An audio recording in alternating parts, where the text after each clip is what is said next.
Hello अस्सलाम वालेकुम third year. आज का जो हमारा टॉपिक है वो है पोल्यूशन। आज हम पढ़ेंगे कि कैसे पोल्यूशन होती है, कौन सी काजेज़ होती हैं और पोल्यूशंस के हमारी सेहत पर क्या इफ़ेक्ट होते हैं। सबसे पहले तो हम ये देखेंगे कि पोल्यूशन होती क्या है। What is pollution?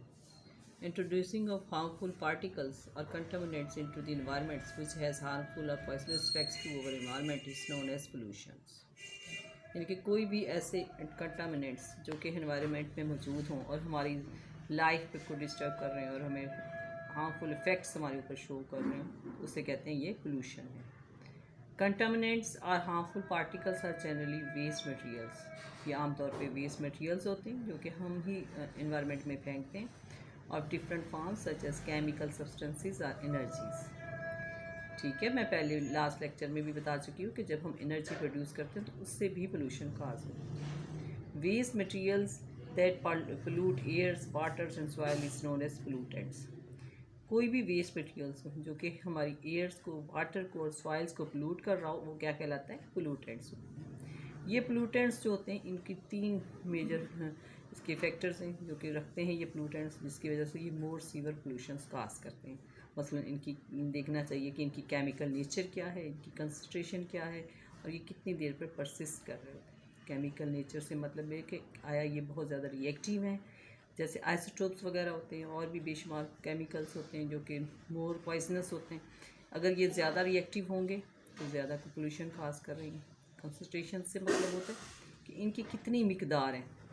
अगर ये मोर कंसनट्रेटेड फॉर्म में होंगे तो ज़्यादा पोल्यूशन काज करेंगे, अगर ये कम कंसनट्रेशन में होंगे तो पोल्यूशन कम होगी, यानी कि ये डाइल्यूट फॉर्म में होंगे। इसी तरह परसिस्टेंस, कि ये कितनी लाइफ टाइम ये यहाँ रहते हैं, कि आया ये कितनी टाइम, 1 साल गुजारते हैं, 2 साल या 100 ईयर्स पोल्यूटेंट्स जो होते हैं वो एक जगह पे मौजूद होते हैं। अगर बहुत अरसा एक पोल्यूटेंट्स एक इन्वायरमेंट में मौजूद हो तो वो कंटिन्यूसली हार्म कर रहा होता है। ठीक है, साइंटिस्ट ने बेशुमार एग्जांपल्स दी हुई हैं, बेशुमार मिसालें भी दी हैं, डिफाइंस भी दी हुई हैं। जैसे आपकी बुक में ऑडम की दी हुई है कि pollutant is an undesirable change in the physical and chemical and biological characters of air, land and water that may will harmfully effects human lifes that of desired species over industries, processes and living conditions and cultural assets। ठीक है, in other words pollution is unfavourable alteration of our environments largely as a result of human activities। Human activities actually pollute कर रही हैं environment को। इसी तरह और भी साइंटिस्ट ने डिफरेंट व्यूज़ दिए हैं। कुछ साइंटिस्ट कह रहे हैं कि इंडस्ट्रियल जो पोल्यूशंस हैं, जैसे milk, fish and linen industries और बेशुमार और फैक्ट्रीज़ जो हम रीजनल एरियाज़ पे लगा रहे हैं, हमारे मुल्क में भी जैसे फैसलाबाद और सियालकोट साइड्स पे बहुत ज़्यादा इंडस्ट्रीज़ ग्रुप लग रही हैं, तो वो भी पोल्यूशन की मेन कल्प्रिट हैं, यानी कि रियल काज हैं। It seems that the economic system is not the real culprit of pollution. अच्छा, एक और भी है थ्योरी कि और हम अनप्लान्ड और अर्बनाइजेशंस कर रहे हैं, डिफॉरेस्टेशंस कर रहे हैं, उसके अलावा हम ओरिएंटेशंस कैपिटलिज्म कर रहे हैं, टेक्नोलॉजिकल एडवांसमेंट बहुत ज़्यादा इंक्रीज़ हो चुकी है जो कि मेन काज है पोल्यूशंस की।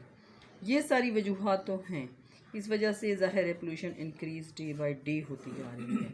अब हम देखेंगे कि पोल्यूशंस आर ऑफ 2 टाइप्स। अब एक और चीज़ कि पोल्यूटेंट्स की भी टाइप्स हैं जो पोल्यूशन काज कर रहे हैं, primary pollutants and secondary pollutants. Primary pollutants कौन से होते हैं? प्राइमरी पोल्यूटेंट्स होते हैं, primary pollutants is an air pollutants emitted directly from a source such as sulfur dioxide, nitrogen oxides, carbon monoxides, carbon dioxides, chlorofluorocarbons etc। ये energy जब मैं आपको पढ़ा रही थी टॉपिक वाला, उसमें भी बताए थे कि जो प्राइमरी फोसल्स होते हैं, जब वो उन्हें हम बर्न आउट करते हैं तो हमें प्राइमरी पोल्यूटेंट्स मिलते हैं। प्राइमरी पोल्यूटेंट्स एक्चुअली क्या करते हैं, वो सेकेंडरी पोल्यूटेंट्स में कन्वर्ट हो जाते हैं और बहुत ज़्यादा हार्मफुल इफ़ेक्ट्स काज करते हैं। जैसे sulphur dioxide, sulphur dioxides air में जाती है तो ये वाटर के साथ क्या क्योंकि सल्फ्यूरिक एसिड बना देती है। सल्फ्यूरिक एसिड ज़ाहिर है जब रेन के साथ नीचे गिरता है तो बहुत ज़्यादा रेनफॉल रोजन काज कर रहा होता है। इसी तरह नाइट्रोजन ऑक्साइड्स जो हैं ये भी बहुत से हार्मफुल इफेक्ट कर रहा होता है। कार्बन डाइऑक्साइड्स आपको पता है ग्रीन हाउस इफेक्ट शो कर रहा है। कार्बन मोनोऑक्साइड्स एयर में बहुत डेंजरस है। इसी तरह सेकेंडरी पोल्यूटेंट्स, प्राइमरी पोल्यूटेंट्स जो होते हैं ये नेक्स्ट सेकेंडरी पोल्यूटेंट्स में कन्वर्ट हो जाते हैं। तो सेकेंडरी पोल्यूटेंट्स जो होते हैं ये directly atmosphere to the atmosphere but forms when other pollutants such as reacts to the atmosphere then it forms secondary pollutants such as particles matters forms from gases primary pollutants and compounds in photochemical smoke such as nitrogen oxides। इसी अब next ये है कि types of pollutants कितनी हैं। Pollutions की types air pollution है, इसके अलावा वाटर पोल्यूशन है, नॉइज़ पोल्यूशन है, सॉइल पोल्यूशन है, उसके अलावा light pollution, radio active pollution, thermal pollution, plastic pollution, ये सारी टाइप्स हैं। अब ये जितनी भी टाइप्स लिखी हुई हैं ये सारी की सारी टाइप्स मैं आपको डिटेल से लेक्चर में पढ़ाऊंगी, लेकिन फ़िलहाल आप लोग सिर्फ इसकी टाइप्स को देखें। नेक्स्ट जब लेक्चर्स होंगे तो 1 बाय 1 एक एक पोल्यूशंस की टाइप पे मैं लेक्चर डिलीवर करूंगी। हार्मफुल इफ़ेक्ट्स, पोल्यूशंस जो होती है वो बहुत ज़्यादा बैडली हार्मफुल इफ़ेक्ट करती है हमारी हेल्थ पे। First of all human effect जो होते हैं वो बैडली इफ़ेक्ट होती है पोल्यूशन से। हमारे अंदर जितनी भी डिजीज़ काज हो रही हैं आजकल उसकी मेन वजह क्या है कि हम पोल्यूटेंट्स हमारे इर्द गिर्द मौजूद हैं जो कि हमें हार्मफुल इफ़ेक्ट काज कर रहे हैं। जैसे एयर पोल्यूशन जो होती है वो लंग्स के इतने ज़्यादा मसाइल क्रिएट कर रही है, इसीलिए हम बैडली इफ़ेक्ट हो रहा है। लंग कैंसर हो रहा है, ब्लैक लंग डिजीज़ काज हो रही हैं।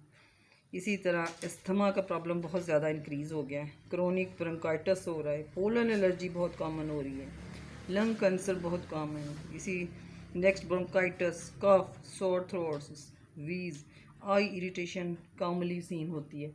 ये सारी जो डिजीज़ ये सारी की सारी कहाँ से आ रही थी? एयर पोल्यूशन से आ रही होती हैं, जो कि हमारी ह्यूमन हेल्थ को काफ़ी ज़्यादा इफ़ेक्ट कर रही हैं। इसी तरह फॉरेस्ट पे भी पोल्यूशंस काफ़ी इफ़ेक्ट कर रही है। हम कंटिन्यूसली फॉरेस्ट को पूरी अर्थ को डिफॉरेस्ट करते जा रहे हैं और प्लांट्स को कट कर रहे हैं, उसकी भी ज़ाहिर में इफ़ेक्ट हो रहा है। और प्लांट्स पे भी इफ़ेक्ट हो रहा है, फूड क्रॉप्स पे भी, सॉइल्स को इफ़ेक्ट कर रही है। एडवर्स इफेक्ट्स ऑन ओशंस में इतनी प्लास्टिक डंप की जा रही है, इंडस्ट्रियल वेस्ट डंप किया जा रहा है जो कि हमें फ्रेश वाटर पे भी इफ़ेक्ट कर रहे हैं। जैसे फिशेस में काफ़ी म्यूटेशंस आ रही हैं, रिवर्स में, पॉन्ड्स में और वेल्स में। नेक्स्ट ये कि एडवर्स इफेक्ट आ रहा है स्टेचूज़ पे, मोनूमेंट्स जो बने हुए हैं उन पे, ब्रिजेस पे। और टोटल ओवरऑल इफेक्ट जो बहुत ज़्यादा एडवर्स है वो है कि हमारी क्लाइमेट चेंज हो रही। आपने देखा होगा कि अब बगैर मौसम के बारिशें बहुत ज़्यादा होती हैं, सीवियर किस्म की ठंड पड़ने लग जाती है, या टेम्परेचर जो होता है वो बहुत हाई होने लग जाता है। इसकी मेन वजह क्या है कि पोल्यूशन जो होती है वो बहुत इंक्रीज़ हो चुकी है। इसीलिए हम कहते हैं कि पोल्यूशन ने हमारी लाइफ को बहुत ज़्यादा चेंज कर दिया। और इस वक्त पूरी इन्वायरमेंट में या इर्द गिर्द में जो मेन वजह है ग्लोबल चेंजेस की वो पोल्यूशन ही है। और ये बर्निंग इस वक्त बना हुआ है, इशू बना हुआ है इस टाइम।